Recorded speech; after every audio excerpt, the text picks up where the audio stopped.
The king and his men stole the queen from her bed and bound her in her boats. The sea be ours, and by the powers, where we will, we roam. Yo ho, all together, hoist the colors high. Heave ho, thieves and beggars, never shall we die. Been thinking a lot about immortality as a concept.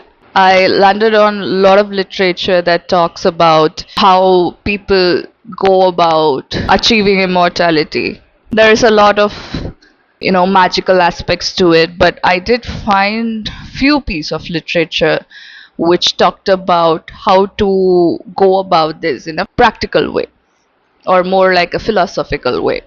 Few pointed to art, that if you are a true artist, your work will immortalize you. Fair. Because we still talk about a lot of dead men and women who have left beautiful pieces of literature, paintings, sculptures, music, and whatnot.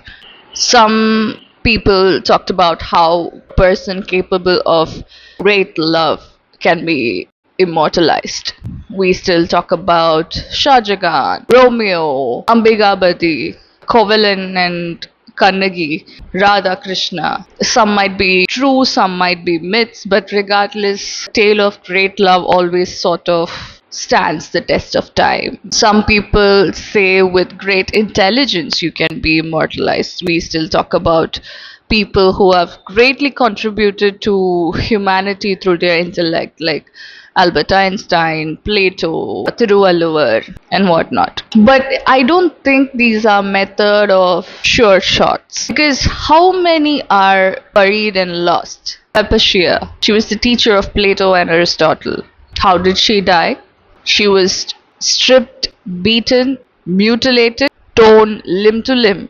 It's practically a miracle that we still somehow even have remote records of her.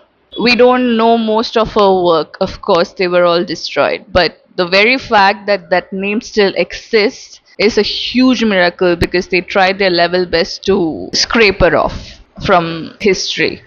Vincent van Gogh, one of the most popular painters, he offed himself way too early in his life. It's difficult to see how these things could contribute to immortality, even though if we are talking about immortality in a philosophical way.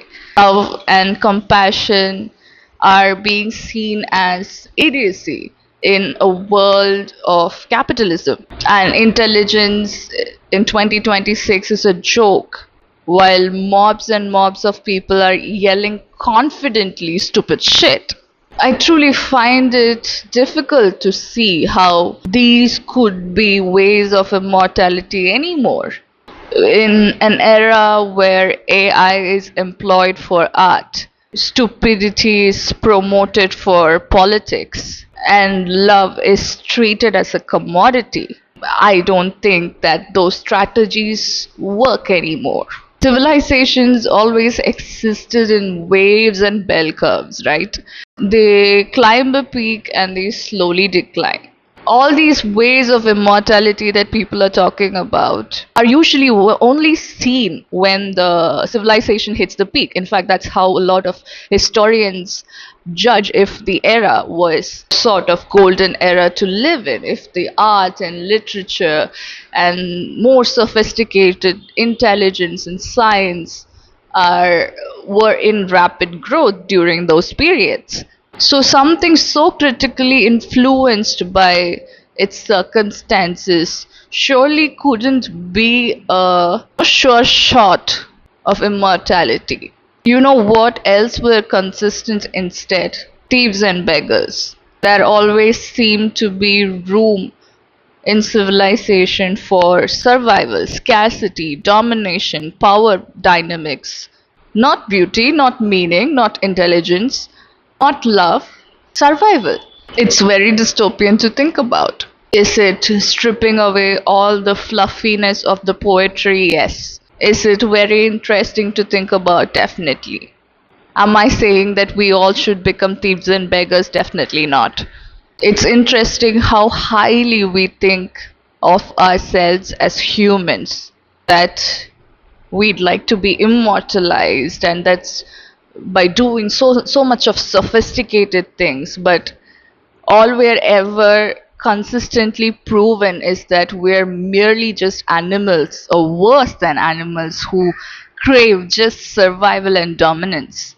So should we grow to acceptance of that state and humble ourselves, or should we grow out of it and prove our sophistication as animals and live even remotely up to it?